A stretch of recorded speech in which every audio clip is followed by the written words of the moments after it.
How to accept invitation to Facebook Business Manager. Hi everyone, welcome back to our channel. So in this video, I will be showing you guys on how to accept an invitation to Facebook Business Manager. So when someone invites you, you need to check your Gmail account first.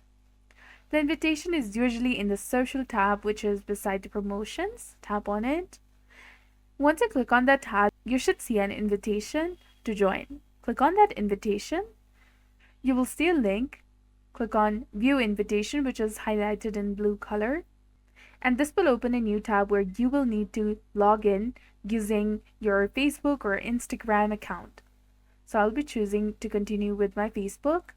Then enter your first name followed by your last name. Check this box of receive marketing messages if you like, and then click on continue. Tap on continue again, and then finally click on accept invitation, which is highlighted in blue color.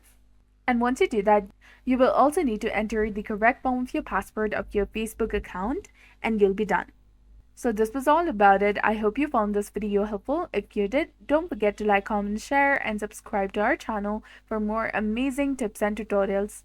Thanks for watching. See you in the next one.